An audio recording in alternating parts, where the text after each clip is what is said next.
امام عالی مقام فرماتے ہیں کہ خطوط لکھ کر کے مجھے بلایا گیا ہے. حضور نے کہا ہم نے خطوط نہیں لکھا ہے. حضرت امام عالی مقام جس میں خطوط وہ تھیلی منگواتے ہیں جس میں خطوط رکھا ہوا تھا, آپ نے جو ہے خطوط کی وہ تھیلی حضور کے سامنے پلٹ دیا. حضور نے کہا ہم ان لوگوں میں سے نہیں ہیں جنہوں نے خطوط لکھ کر کے بلایا ہے, لہٰذا ہمیں حکم یہی دیا گیا ہے جہاں امام عالی مقام ملے ان کو حراست میں لے کر کے کوفہ پہنچا دیا جائے. حضرت امام عالی مقام فرماتے ہیں کہ تمہارا جو ہے اس مدعا کو حاصل کرنا اس سے زیادہ مر جانا تمہارے لیے آسان ہے. اب ذرا غور کیجیے, حضرت امام عالی مقام اتنا فرماتے ہیں تو حضور نے کہا میں آپ کو نہیں جانے دوں گا. تو حضرت امام حسین فرماتے ہیں کہ اس پر تمہاری ماں روئے. حضور نے کہا کہ اگر یہی جملہ عرب کا کوئی دوسرا شخص کہا ہوتا تو میں بھی جو ہے اس کو یہی جواب دیتا, مگر چونکہ آپ کی ماں حضرت فاطمہ الزہرا ہے, آپ کی ماں سرکار دو عالم صلی اللہ علیہ وسلم کے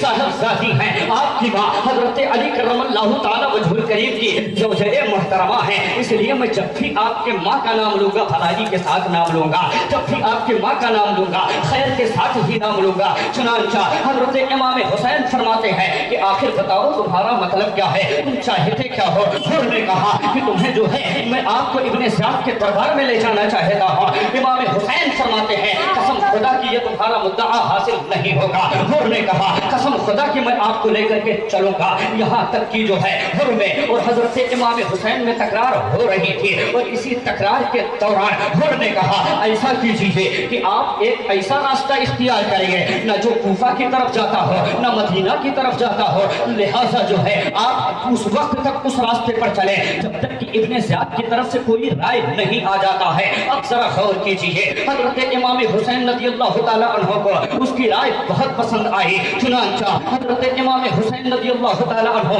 قادسیہ اور قصید کے راستے سے بائیں مڑ کر کے آپ چلنے لگے. اب ذرا غور کیجیے, جب آپ قصر بنی مقاتل میں پہنچتے ہیں آپ نے اپنے ساتھیوں کو وہیں پر روکا, خیمہ تیار کیا. حضرت امام عالی مقام رضی اللہ تعالیٰ عنہ سے تھوڑی دور پر حضور بھی جا کر کے اپنا خیمہ لگا لیتا ہے, یہاں تک کہ وہ بھی آپ کے ساتھ رہا. جب آپ رات کا آدھا حصہ گزر جاتا ہے حضرت امام عالی مقام چونک کر کے اٹھتے ہیں اور آپ نے جو ہے 3 مرتبہ پڑھا انا للہ و انا الیہ راجعون, انا للہ و انا الیہ راجعون. عزیزان ملت اسلامیہ, جب آپ وہاں سے اٹھتے ہیں تو آپ نے فرمایا, آپ نے اپنے بیٹوں سے فرمایا اور آپ اپنے ساتھیوں سے فرمایا کہ یہاں سے پانی بھر لو, آگے بڑھتے ہیں. جب آپ آگے چلنے لگے سواری پر بیٹھے ہوئے ہیں, حضرت امام حسین کی آنکھ لگ جاتی ہے, پھر آپ چونک کر کے اٹھتے ہیں. جب 3 مرتبہ آپ نے انا للہ و